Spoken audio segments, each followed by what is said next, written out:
سرخط مهمترین خبرها: سفارت میگوید به دیدن مهاجران بند مانده رفته است. بازداشت یک روزنامه‌نگار تاجیک زبان در ازبکستان برای پهن کردن سرود افضلشاه شادیف. و سبب جنگ و دعوا میان زنان و دختران در تاجیکستان چیست؟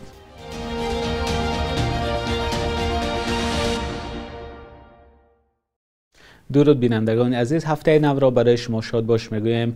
با آخرین خبرها از تاجیکستان و جهان در خدمت شما هستیم. امروز 15 ایول سال 2024 است.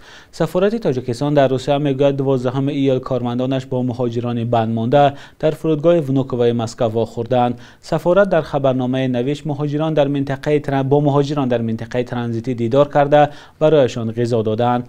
منبع میگوید ضمن واخوری با رهبریت این فرودگاه و نهادهای مسئول آن مسئله هر چیز زودتر بازپس گرداندن شهروندان به وطن بررسی شد. اما مسئولین سفارت نگفتند که سبب بند ماندن مهاجران تاجیک چیست و شماره عمومی آنها چقدر است. بعد از 20 ایون امسال شکایت مهاجران تاجیک درباره مشکل شدن ورود به روسیه زیاد شده است.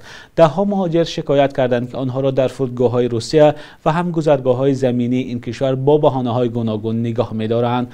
مقامات تاجیکستان و روسیه درباره سبب‌های پیش آمدن این وضع رسما چیزی نگفتند.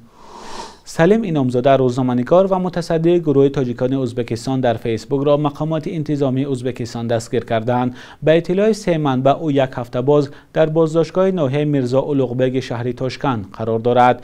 بر اساس یک سند پلیس ناحیه میرزا اولوغبک اینامزاده را برای پهن کردن سرود افضلشاه شادیف درباره سمرقند و بخارا دستگیر کردند. سند 13 ایول ترتیب داده شده. در آن آمده است سلیم اینامزاده ماه اکتبر سال 2022 سرود افضلشاه شادیف درباره سمرقند و بخارا را در فیسبوک پهن کرده است. پلیس این شعر را دارای خصوصیت دینی و جدای اندازه یا سپاراتیسم گفته است. سرود افضلشاه شادیف سالها پیش و در دوره سرد بودن روابط تاجیکستان و ازبکستان سراییده شده. معلوم نیست که چرا اکنون سبب بازداشت روزنامه‌نگار تاجیک زبان در ازبکستان شده است. علیه سلیم اینامزاده بر اساس قسم 1 ماده 244 کدکس جنایی ازبکستان پرونده گشودند که جوابگری جنایی برای بی‌ترتیبی‌های عمومی را پیش بینی می‌کند. از روی این اتهام به اینامزاده جریمه و یا از 3 تا 5 سال زندان تهدید می‌کند. فعالان فرهنگی تاجیکان و ازبکستان در بخارا و سمرقند و تاشکند روز 12 ایول به رادیوی آزادی گفتند بازداشت اینامزاده آنها را نگران کرده است. یکی از آنها بدون ذکر نامش گفت مقامات دیگر محرران و متصدیان صحیفه تاجیکان ازبکستان را هم به بازپرسی دعوت کردند و به نقل همصحبت‌های ما این کار روشنفکران تاجیک و فرهنگی ازبکستان را به تشویش گذاشته است. دونالد ترامپ پرزیدنت سابق ایالات متحده آمریکا و حالا داوطلب به نامزدی کرسی پرزیدنتی در یک سوءقصد زخمی شده است. حادثه روز 13 ایول در شهر باتلری ایالت پنسیلوانیا هنگام سخنرانی ترامپ در معرکه پیش از انتخاباتش رخ داد. در عکس‌ها نشان داده می‌شود که یک بر روی دونالد ترامپ خون‌آلود است. مقامات گفتند که او از گوشش زخمی شده است. ترامپ گفت از گوشش خون زیاد رفته است. بیورو فدرالی تحقیقات آمریکا و FBI روز 14 ایول خبر داد که توماس متیو کروکس جوان 20 ساله به ترامپ تیر زده است. نشریه نیویورک پست نوشته است که این جوان 130 متر دور از بام یک آشیانه نزدیک به محل سخنرانی پرزیدنت سابق بوده است. او 10 تیر به طرف ترامپ زده است. بنا به خبرهای رسیده در این حادثه 2 نفر از جمله جوان حمله‌گر کشته و 2 نفر دیگر زخمی شدند. جوان حمله‌گر را کارمندان پلیس در جای حادثه پراندند. هنوز دلیل حمله این جوان به دونالد ترامپ و سوالی که چطور با وجود تدبیرهای امنیتی او با سلاح به آن جای سخنرانی پرزیدنت سابق رسیده است معلوم نیست. پس از حمله ترامپ را به بیمارستان بردند ولی پس از معاینه و ملهم به زخمش او را جواب دادند. دونالد ترامپ 45مین پرزیدنت آمریکا از حزب جمهوری خواهان بود که در انتخابات سال 2020 از جو بایدن نامزد از حزب دموکرات شکست خورد. حالا او داوطلب به کرسی پرزیدنتی از حزب جمهوری خواهان در انتخابات ماه نوامبر امسال است. در 2 هفته اخیر چند نوار جنجال و زنازنی زنان و دختران در شبکه‌های اجتماعی پخش شد و بحث‌های زیادی را به میان آورد. مقامات حداقل در یک حالت یک زن را با دخترش بازداشت کردند و نسبت زن با اتهام اوباشی پرونده گشودند. نظرها به جنجال زنان گوناگون است و کاربران شبکه‌های اجتماعی چند سبب را عامل این حادثه ها می‌دانند. بعضی‌ها این را از بیکاری می‌گویند، بعضی دیگر آن را با مشکل‌های دیگری عائلوی ربط دادند. همکارم شهلای عبدالله نظری ساکنان را در خیابان‌های دوشنبه در همین باره پرسید. بیکاری میشینم کار کنن قد نه جنگ میشد نه جنجال.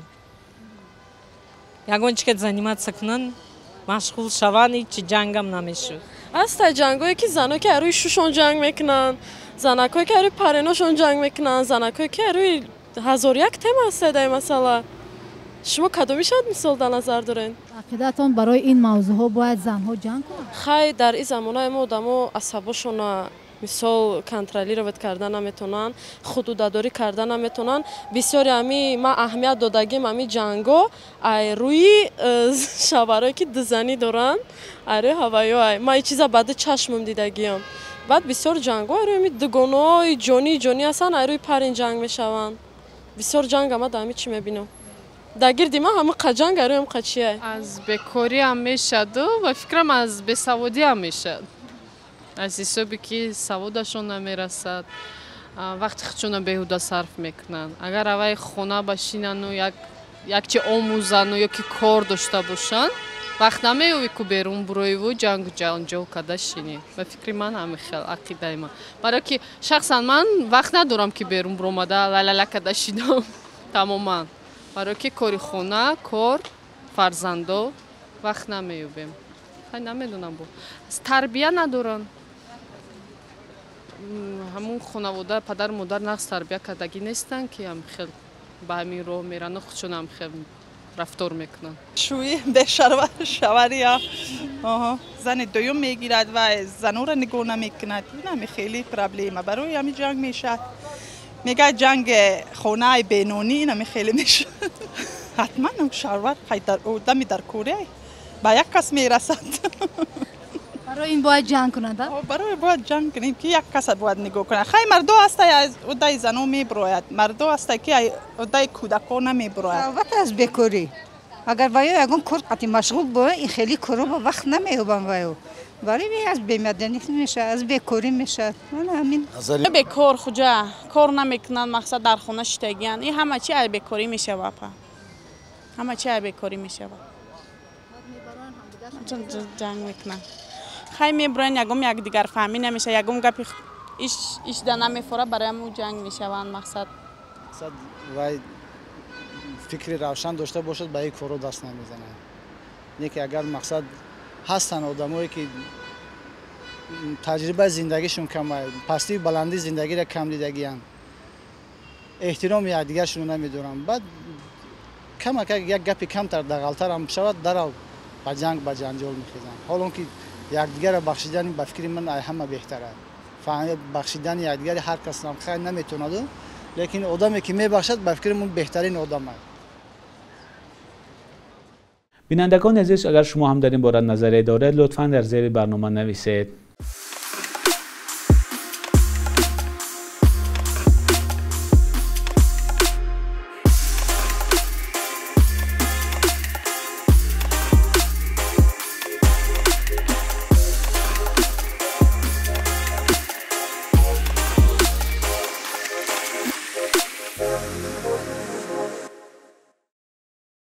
ارتش اسرائیل میگه در حمله روز 13 ایل به شهر خان یونس غزه رفیع سلامه معاون فرمانده شاخه نظامی حماس کشته شده است.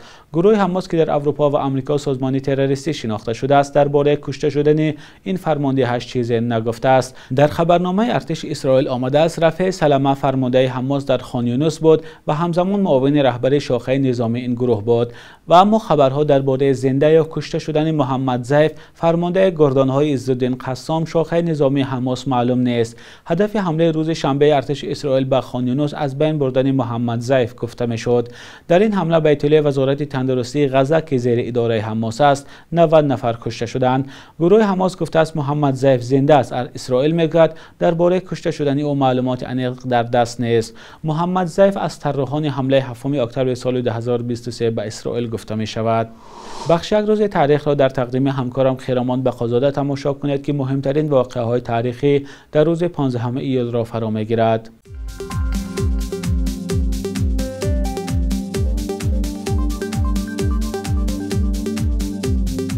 15 июли соли 2004 президенти Тоҷикистон ба қонуни нави интихоботи ин кишвар имзо гузошт ки мавриди норизоияти ҳизбҳои сиёсӣ гардид.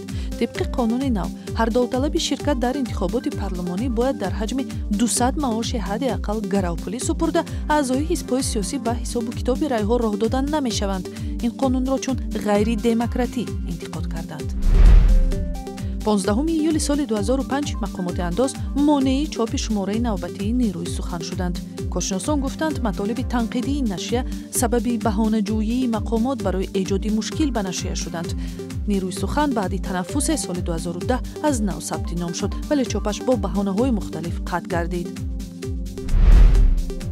15 ایول سال 1954 بهمنیار نویسنده معروف تولد شده است. او به ادبیات با سبک خاص و موضوعهای تازه وارد شد. عشق صیاد، اسب آبی، زرینه زرنگار مجموعه حکایه‌ها و قصه های نویسنده بوده. سرمدده و شاهنشاه رمان‌های معروف بهمنیار می باشند. در 66 سالگی نوامبر سال 2020 درگذشت. صبح امروز در بانک تجارتی تاجیکستان 1000 روبل روسیه به اکثر 20 سامانه برابر است. 100 دلار آمریکایی باشد تا 1060 سامانه ارزش دارد. قرب رسمی بانک ملی تاجیکستان برای امروز چنین تعیین شده است.